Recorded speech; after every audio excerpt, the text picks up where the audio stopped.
Hello, so 2 million apparently have left Jehovah's Witnesses organisation since 2015. So let's do some maths, shall we? Because I was always quite good at maths, actually. Maybe Dr. K is actually a PhD in maths. That would be good, wouldn't it? Doing statistics, of course, they're always easy to bend, aren't they?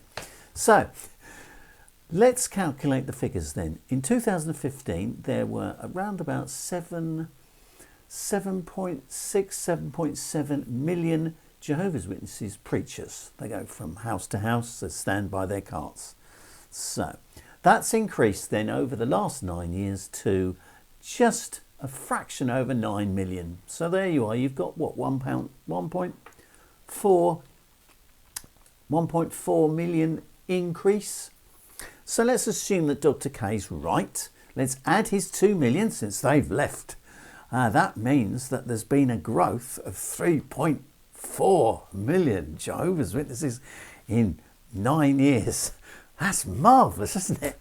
My goodness, that makes that, what's the religion's grown by like 40% or something.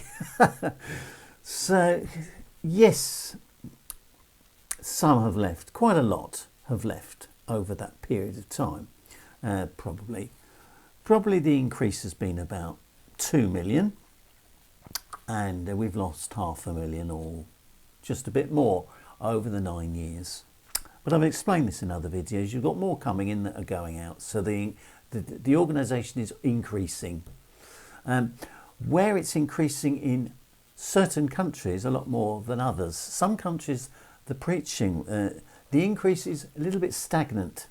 In the United States, Britain, some European countries, the Western world generally, increase is stagnant.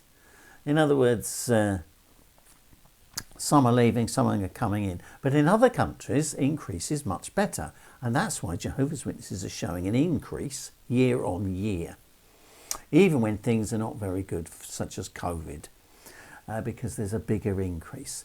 And that explains why during the 80s and 90s, when Jehovah's Witnesses were building lots of kingdom halls, they were building them in 3 days. Marvellous it was. There's no longer that need because the increase has slowed down and there was a tendency to overbuild. And that's why they've been condensing. They've been getting congregations that are not too far apart from each other. Say there's 3 congregations and they're relatively close in a city, then they've sometimes sold up one of the least practical meeting places and kept the other 3. So out of 4, they may have sold one off and kept the other 3. That would often provide better meeting facilities for the members of the congregation that's lost their hall, even though they're having to travel perhaps 2 or 3 miles further to get to their meetings. That's not always been the case.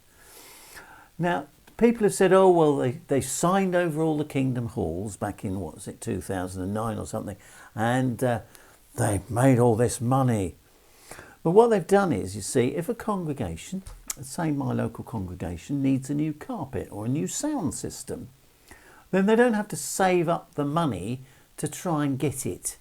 They don't have to go on extra financial drives to get it. Not only is the money comes from the central pot, the branch office in the country, it's got a central pot of money, but also the work to do it is done also. So yes, local members can join that group of volunteer workers, of course, but so it's planned, it's done without cost to the local community or congregation. So the efficiency of the organisation and the way it controls its money and resources is dramatically improved. And what that means is that they can then use those resources, especially from Western countries where there's been an overbuild, for example, because the assumption was that the 5% increase year on year would just carry on. Of course, it didn't in the Western world, but the increase is happening in other areas, other parts of the world, Brazil, African countries. That money now can come from those Western countries and can be used to assist the brothers there, and often the money goes a lot further. Also, it provides for disaster relief. So having a central fund allows the organisation to operate more efficiently. Now, people have said, oh, they're very rich. Jehovah's Witnesses are very rich. They've got lots of money. They've got lavish offices. So I'm going to deal with that in the next video, but I've touched on it already. So, thank you very much. Take care. And I'm rubbing my hands still. I'm waiting for the spring. It's February at the moment in 2025, and I'm waiting for the spring so that we can have some warmer weather. Thank you very much and take care, everybody.